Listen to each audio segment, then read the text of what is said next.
listener production. Hi, Helen Smith here with you. Welcome to The Briefing. AI has become one of the most influential forces to date, with data centres popping up around the globe and here in Australia, AI slop taking over our feeds, and AI literacy entering the classroom. So what can we expect from the world of artificial intelligence in 2026? Maybe there's an AI behind the scene that's helping that person answer your query, is providing information to that human. But I suspect we're going to see a resurgence in the value that we put on human contact and human service. That chat with a leading expert coming up in the second half of this episode. First, though, let's get into the headlines with Chris Spiru. It's Thursday, the 8th of January. Morning, Helen. After weeks of resisting calls, the Prime Minister is expected to announce a federal royal commission into the Bondi terror attack and anti-Semitism as early as today, according to multiple reports. If announced, it would mark a major political backflip following growing pressure from the families of victims, the coalition, business leaders, sports stars, as well as some former Labor MPs. Up until this point, Anthony Albanese had resisted calls for a national probe, instead opting for a review of intelligence services, saying a royal commission at a federal level would overlap with the already announced New South Wales one, could cause further division in the community and would take too long. We can't wait years for answers. We need to get on with any changes that are required. While we're still waiting on the formal announcement, reports say it'll be led by former High Court Justice Virginia Bell. Bell served on the High Court from 2009 to 2021, the fourth woman to do so, after earlier roles as a judge of the Supreme Court of New South Wales and Court of Appeal. She has a long and respected career in the law, having previously led Labor's inquiry into Scott Morrison's secret ministries back in 2022 and acted as one of the counsels assisting the landmark Royal Commission into Police Corruption in New South Wales in the 90s. Yeah, and it's understood the PM is still weighing up whether or not to join forces with the New South Wales Royal Commission. A major criticism and weakness of holding a state one alone is that it can't directly investigate or compel evidence from the Commonwealth and federal agencies, so it wouldn't be able to look into the activities and intelligence held by ASIO and the AFP. Overseas now, where the US says it seized 2 oil tankers it's accusing of violating sanctions against Venezuela. One of them, a ship flying a Russian flag, was captured in a high-stakes operation in the North Atlantic between Iceland and the UK, which the US had been tracking for weeks since spotting it off the Venezuelan coast. During the chase, the tanker changed its name and adopted a Russian flag, with Russia reportedly sending a submarine and other naval supports to escort it before it was boarded and seized by US forces overnight. It's the first known US military seizure of a Russian-flagged vessel in recent history, with the British Ministry of Defence revealing its forces provided pre-operational support, while Moscow has slammed the seizure as going against international law. Now, a former Russian deputy foreign minister told the BBC that Russia would take the US action here very seriously. For Russia, it's a very important thing because if there will be attack from US, it will be considered as attack on Russia, and it could lead to very critical or maybe even crisis situation in relations between Russia and US. As to the second tanker, that was seized in the Caribbean and was sailing under a Cameroonian flag and is now being escorted to a US port. The US claims both tankers are linked to a shadow fleet transporting Venezuelan oil in defiance of American, not international sanctions. Back home now, and since the start of the year, more than 2,500 Australians have been hit with a highly transmissible new strain of influenza, putting health authorities on alert for what could be our worst flu year since tracking began 35 years ago. The strain is believed to be driven by a mutation of influenza A, known as Super K, and was first identified in September by scientists in Melbourne. This year is on track to break last year's record, where more than 500,000 Australians contracted a laboratory-certified form of flu, resulting in just reports over 1,500 people dying, which was a 44% increase from the year before. Now, health authorities say there is nothing to indicate an increase in disease severity, but pointed to genetic changes which allowed the strain to spread rapidly. And they're also noting that vaccination is still the best form of protection available against Super K. The strain has now spread to more than 30 other countries, and genetic mapping suggests that it originated in insignificant numbers in the US in mid-2025. Speaking of the US, just this week, we did see the US cut the number of vaccinations it recommends for every child in a move that leading medical groups and experts around the world say will undermine protections against half a dozen diseases and put children at risk. And why I'm saying this is because out of those 2,500 influenza infections in this past week in Australia, 284 of them were children. And we've seen in 2025, only 25.7% of children aged 6 months to 5 years old were vaccinated, which was the lowest number since 2021. Elon Musk's Grok is under fire, with Australia's online safety watchdog investigating sexualised deepfake images posted on X by the AI chatbot. X faced global backlash after Grok began digitally undressing and generating sexualised images of women and young girls without their consent in response to requests by users. The X app allows users to access a spicy mode of the AI for explicit content just like this. eSafety Australia said it was investigating images of both adults and children, and when it comes to that underage content, that's a lengthier and more complex process with stricter thresholds that it has to meet, resulting in the watchdog not having issued takedown notices just yet for some content. Now, X said earlier in the week that they take action against illegal content on X, including child sexual abuse material, by removing it, permanently suspending accounts, and working with local governments and law enforcement as necessary. And Paramount's had another crack at trying to bulldoze Netflix's $123 billion deal with Warner Brothers Discovery, up in their bid to $160 billion.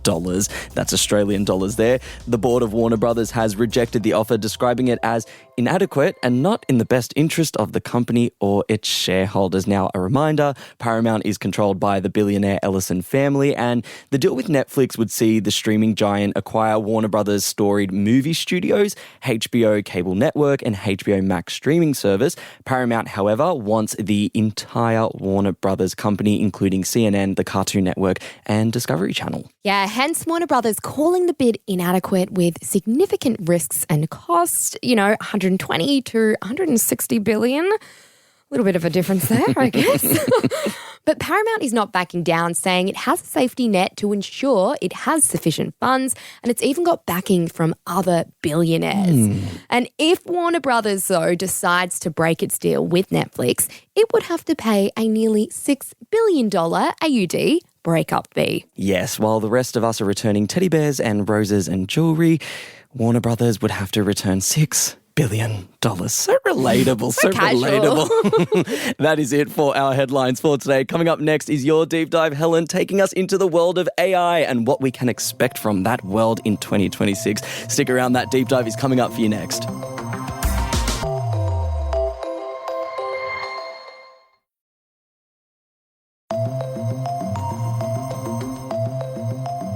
The world has slowly started to revolve around artificial intelligence, and it's made its way into our everyday lives. It's in our pockets, on our laptops, and even at the supermarket checkout.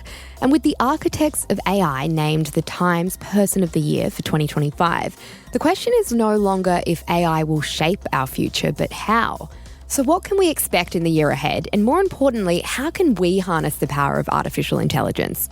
Toby Walsh is the chief scientist at UNSW's AI Institute. Toby, big question first up. How is the world going to harness AI in 2026? Well, I think it's going to be just as a big story in 2026 as it was in 2025. The amount of money being thrown at the field, over $1 billion a day, isn't stopping, it doesn't seem, and we are still continuing to make significant progress. I think it's going to be just as big a story, if not a bigger story than it was in 2025. In 2026, we're going to see it start to appear, I suspect, in many different parts of our lives, that it's gone from speculative idea into being put into practice, whether you're in customer service or in finance. You're going to see increasingly AI agents turn up and try and do some of the things that you used to do. What are some of those areas that we could see it in practice this year that might have been in the works in 2025 or the past couple of years? I think two areas that are going to get a lot of attention. One is in customer service. These conversational agents, they could have a conversation with them. That's the sort of thing that customer service agents used to do. Indeed, if you were reading from a script, and AI is very good, in fact, better than you at reading from the script, and doing the first triage at least of customer service requests. Maybe it can't answer 100% of them, but if it can do 95% of them, well, then maybe the company's going to be looking to have 95% fewer customer service agents. So that's something we're going to have to think about, worry about. And then the other one, which I think is starting to surprise many people, is programmers. These are fantastic tools, not just for writing language, but for writing programming languages. I'll get into some of those companies that have been reinstating AI or backflipping and employing more humans in a moment. But we talked about AI anxiety last year. So I want to go down to the individual level. How can we harness AI this year? Well, I think there's a lot of truth to the saying that, that AI is not going to take your job, but someone who knows how to use AI is going to be that much more productive, and it might be the person who threatens to take your job. So I think the best thing that the individual can do is to become AI literate themselves, to start playing with the tools. There's plentiful free tools available that you can use to see if you can find places in your life, the things that you do, the dull routine things that you used to do, that the AI can help you do and make you that much more productive, make you that much more indispensable to whoever you happen to be working for. In 2026, AI-generated content is going to continue to be everywhere, as you said, but are we any closer to needing laws that force AI to identify itself as AI? I think we do. I mean, we're starting to see some worrying data. 20% of the videos that you might watch on YouTube are AI slop, AI-generated content. We'll be, highly amused, but equally our attention is a very valuable thing. I think we start to need to think about, well, how are we going to make sure that the information sphere isn't polluted by all this fake news? If everything you see is AI generated, how are we going to have any touch with reality anymore? Some countries have already actually started to put laws into place. In the European Union, they have the first major piece of AI regulation, the AI Act. And one of the clauses in the AI Act is that it puts a responsibility on the social media platforms to label and identify deepfake content that they're putting out. I think we might need something similar here to protect us, to warn us that what you're seeing is AI generated, isn't real content. There's a little bit of me sort of hopes, actually, I think, I just hope social media becomes so full of this AI generated content that people finally realize that social media is just a place to be entertained and amused. And if you want to hear the news, if you want to find out the truth, you've got to come to podcasts like this. The journalists like yourselves who put in the hard yards to speak to experts like myself to actually tell you the truth. And so that we realize that social media is just a place to be entertained, and we're going to be highly entertained by all of those viral AI content that we see. And that if we want the news, if we want to find the things that are true, then we've got to go to those old-fashioned media sources that we used to go to. Speaking of social media and AI, we've recently seen that Grok has been undressing people on Twitter or X at the moment.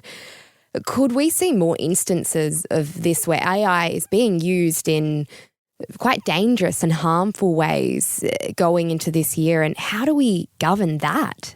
Yeah, well, the sad answer to that question is I'm absolutely certain we will. This is only the tip of an iceberg. We're going to see many more cases of this. It's a repeat, unfortunately, of what we had with social media, that they moved fast, they broke things, and they broke some things that were valuable to us. Young people's anxiety levels, young girls' body image. There's lots of things that got broken by social media because we allowed the technology out without appropriate safeguards, guardrails, and regulation. And it seems to me we're going to repeat exactly the same thing with artificial intelligence. And the harms are potentially greater, that we can actually undress individual people It's not that we've had fake photography since we had photography. We've been able to make fake photographs for forever. But the problem now is that the social media platforms can put them in front of millions of eyeballs. And that's the harm, is that it gets in front of so many people so easily. And of course, it's AI that's running the algorithms that are deciding what we get to see. So it's AI is helping to put this out in front of us. And so I think we do have to hold the social media platforms a bit more accountable. They have to be held responsible. And it's really distressing. This year, those social media platforms employ fewer people to moderate their content than they did last year. And it's not that the harms have got any less. Indeed, the harm seems to have got greater, and yet they are taking less care with our mental health, with protecting us from this distasteful content than they did last year. Again, I don't think that's going to be acceptable, because we're going to wake up like we did with social media and discover there's a generation of people that have been harmed. Data centres are also set to expand across the globe this year, and they're the physical backbone to this AI revolution. But they're also incredibly power hungry. Why is Australia becoming such a major hub for these facilities when our climate makes them so expensive to cool? Well, it does make it expensive for them to cool, but equally our climate is providing lots of solar, lots of wind, lots of renewable energy that's absolutely perfect for running those data centers. We have a very stable political climate here. We're quite well placed as a kicking off point for the rest of Southeast Asia. So we have an opportunity actually to be a major regional hub for these AI data centers. So we are starting to see some very significant billion-dollar investments being made in Australia to that end. But, we have to hold the people building this infrastructure to account, to make sure that they do build it in a sustainable way. And it's not just electricity, as you hinted at, it's also cooling water. They're using significant amounts of cooling water, which, we're a desert continent, let's not forget. And water is much more useful, much more valuable for humans to consume or for agriculture to use. And it shouldn't be used for data centers. And indeed, again, it's an unnecessary harm. There's no necessity to use water to cool data centers. You can recycle the water. You can have what are called closed circuit cooling systems that just have to be filled with water once, don't have to be topped up with water at any later point. It costs a bit more money to build those. It costs a bit more money to run those. But those are the sorts of things that we need to hold the tech companies account. And indeed, Microsoft, as one good citizen, has, for example, promised that every data center they build in the future will be using zero amounts of water. We need to hold those companies to those sorts of promises. With all of this in mind, you mentioned this kind of at the top in the customer service space, for example, employing more AI instead of humans. But last year we did see a number of industries and businesses embrace AI. In some instances it worked, in some it didn't. Do you think companies will still be taking an AI-first approach this year? Well, incentives are there. They can save lots of money. People are very expensive to employ. AI is very cheap in comparison to people. So there's an incentive there. But equally, I think there's going to be a bit of a backlash that we're going to value human contact ever more. And that, we might actually decide that we like talking to people. We actually like, at the end of the day, we're social animals. It's the sort of things that we really do value. So I suspect there's going to be a large niche for those companies that say, we're going to give you personal service. You're going to get to speak to humans. Maybe there's an AI behind the scene that's helping that person answer your query, is providing information to that human. But I suspect we're going to see a resurgence in the value that we put on human contact and human service. That we already have that. Why do we pay extra for a human barista to make us a cup of coffee when a machine makes a much more reliable, cheaper cup of coffee? Well, because we like that social interaction. We like the fact that human flirts with us and tells us a joke and remembers the coffee that we always order every morning.